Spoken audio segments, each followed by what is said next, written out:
నిజంగా కల్కి సినిమాల జీవితాలు మారబోతాయా?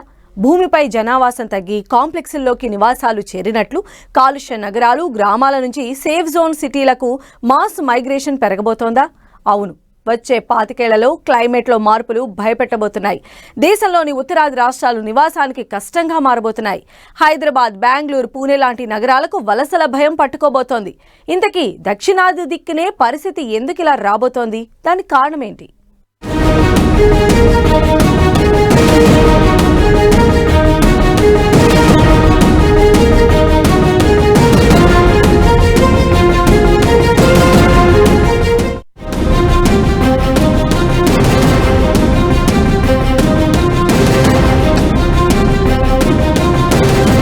దేశంలో వాతావరణ మార్పులు, పెరుగుతున్న ఉష్ణోగ్రతలు, కాలుష్యం ఇవన్నీ పెను ప్రమాదానికి సంకేతాలుగా మారబోతున్నాయి. ఈ క్లైమేట్ చేంజెస్ ముదిరే కొద్దీ హైదరాబాద్, బెంగళూరు, పూణే వంటి నగరాలకు వలసలు కూడా భారీగా పెరిగే ప్రమాదం ఉందంటున్నారు. ఇప్పుడు ఇన్ఫోసిస్ వ్యవస్థాపకుడు నారాయణమూర్తి ఈ విషయాన్నే హెచ్చరించడంతో క్లైమేట్ చేంజ్, మాస్ మైగ్రేషన్ పై దేశవ్యాప్తంగా జోరుగా చర్చ జరుగుతోంది.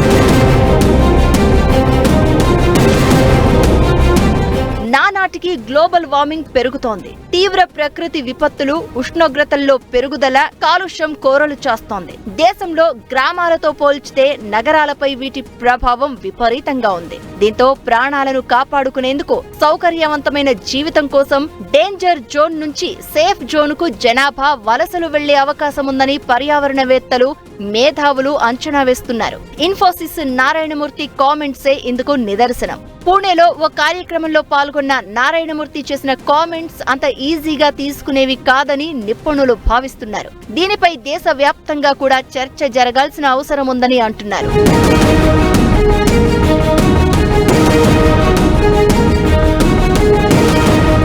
Mass migration.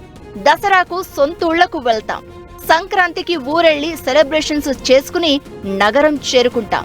ఇలాగే ఫ్యూచర్ లో నగరాల నుంచి నగరాలకు మాస్ మైగ్రేషన్ జరగబోతోందంటున్నారు. అది ఏదో సిటీల్ని చూసి 4 రోజులు ఉండి రావడానికి కాదు, లైఫ్ ను రిస్క్ లో పెట్టడం ఎందుకని ప్రమాదకర వాతావరణ పరిస్థితులు ఉన్న నగరాల నుంచి సురక్షితంగా అనిపించే వాతావరణం ఉన్న నగరాల్లో జీవించేందుకు భారీగా వలసలు పెరుగుతాయంటున్నారు. రాబోయే 25 ఏళ్లలో గ్రామీణ ప్రాంతాలు నివాస యోగ్యతను కోల్పోతాయి. ఇప్పటికే మౌలిక వసతుల లేమి, కాలుష్యం, వాతావరణ మార్పుల ప్రభావం నగరాలపై తీవ్రంగా ఉంది. ముందు ఈ పరిస్థితి మరింత దిగజారే అవకాశం ఉందని అంటున్నారు.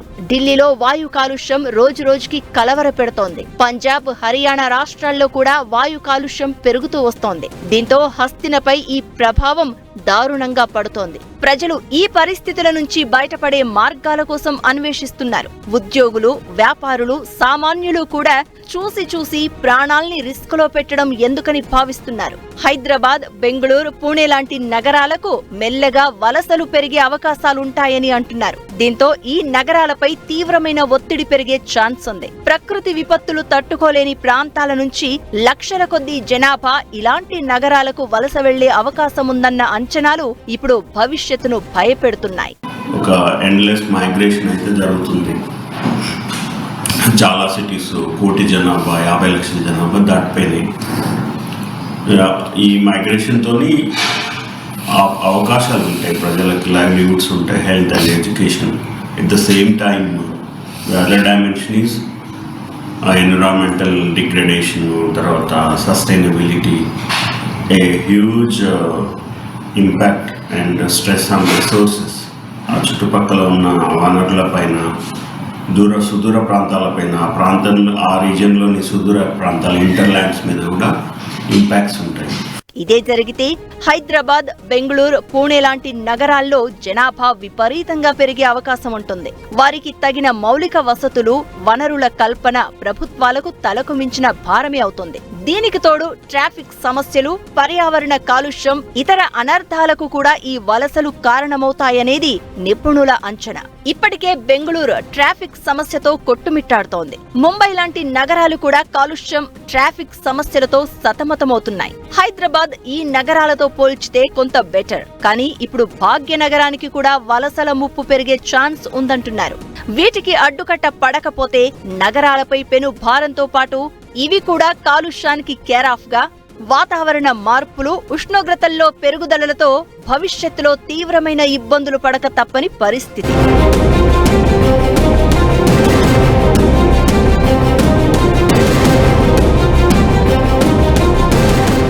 ఈ 25 ఏళ్లలో దేశంలో వాతావరణ మార్పులు, కాలుష్యంతో ఉత్తరాది నగరాల నుంచి దక్షిణాది ప్రాంతాలకు భారీగా వలసలు ఉంటాయంటున్నారు.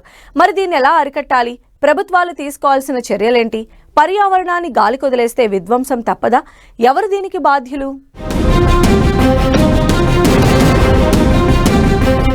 గ్లోబల్ వార్మింగ్ ఇది ప్రపంచం ఇప్పటికే హెచ్చరిస్తున్న పెను సమస్య. మన దేశం ఇందుకు మినహాయింపేమీ కాదు. రోజురోజుకి నగరాల్లో కాలుష్యం పెరుగుతోంది. వాతావరణం అసమతుల్యంగా మారుతోంది. ఉష్ణోగ్రతలు గరిష్ట రికార్డులను బద్దలు కొడుతున్నాయి. కానీ పారిశ్రామిక వర్గాలకు, ప్రభుత్వాలకు ఇవేవీ పట్టడం లేదన్న విమర్శలు ఉన్నాయి. కార్పొరేట్ సెక్టార్, రాజకీయ నేతలు, బ్యూరోక్రాట్స్ దీనిపై చర్చించకపోతే రాబోయే వలసల ముప్పు, దాని కారణంగా అనుభవించబోయే నరకం లాంటి పరిస్థితుల్ని ఎవ్వరూ తప్పించలేరు. సెన్సిటైజేషన్, మినిమలిస్టిక్ లైఫ్ స్టైల్స్, తర్వాత climate action, proactive environmental initiatives, ఇవన్నీ కూడా సమాజం నుంచి కూడా మన కాన్స్టిట్యూషన్ చెప్పినట్టు the environmental sustainability is the responsibility of governments and also the people. So మన నగరాలు సస్టైనబుల్ సిటీస్, లివబుల్ సిటీస్గా ఉండాలంటే అనేక రకాల ప్రయత్నాలు చేయాల్సిన అవసరం ఉంటుంది. హిమాలయాల్లో మంచు విపరీతంగా కరుగుతోంది. ఇది గ్లోబల్ వార్మింగ్ ఎఫెక్టే.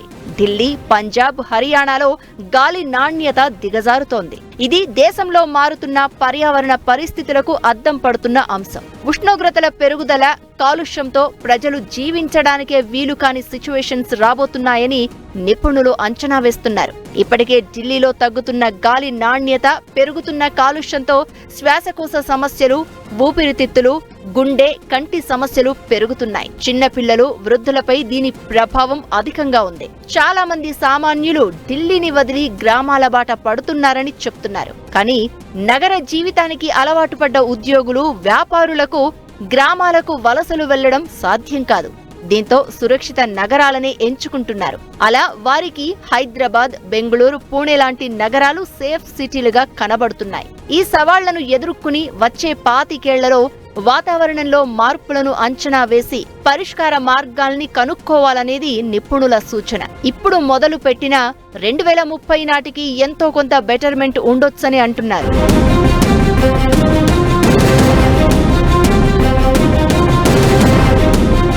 పర్యావరణ పరిరక్షణ అనేది చాలా మందికి అర్థం కాని బ్రహ్మ పదార్థం. కానీ దాన్ని అర్థం చేసుకుంటేనే భవిష్యత్తు అంధకారంలోకి వెళ్లకుండా ఉంటుంది. ఇప్పటి తరానికి దీనిపై అవగాహన కల్పించాల్సిన అవసరం ఉంది. దీనికి ప్రభుత్వాలే చొరవ చూపాలి. అందుకే చాలా రాష్ట్రాల్లో స్కూలు విద్యార్థులకు పర్యావరణం అనేది ఒక సబ్జెక్టుగా మారింది. దీన్ని బాధ్యతగా కూడా ప్రతి ఒక్కరూ తీసుకుంటేనే 2030 నాటికి పురోగతి సాధ్యమన్న ఆశాభావం పర్యావరణవేత్తల్లో ఉంది. ముఖ్యంగా యువతే దీనికి కంకణం కట్టుకోవాలి. ఇంధన వినియోగాన్ని తగ్గించడం, ఎలక్ట్రిక్ వాహనాల వినియోగం పెంచడం, బ్యాటరీ టెక్నాలజీని అభివృద్ధి చేసుకోవడం, భూగర్భ జలాలు పెంచే కార్యక్రమాలు, పచ్చదనం, పరిశుభ్రత, ఫెర్టిలైజర్స్ వాడకం తగ్గించడం, అడవుల నరికివేతను నియంత్రించడం, ఇలా ప్రకృతికి మేలు చేసే ప్రతి పని పర్యావరణాన్ని కాలుష్యం కోరల నుంచి కాపాడేది. దీనికోసం అందరూ కలిసికట్టుగా నిర్ణయాలు తీసుకోవాలి. లేదంటే మెల్లగా నగరాలే కాదు, భూమే మనిషి నివాసానికి పనికి రాకుండా పోయే అవకాశం ఉంది. అప్పుడు మరో కల్కి సినిమా నిజంగానే చూడక తప్పదు.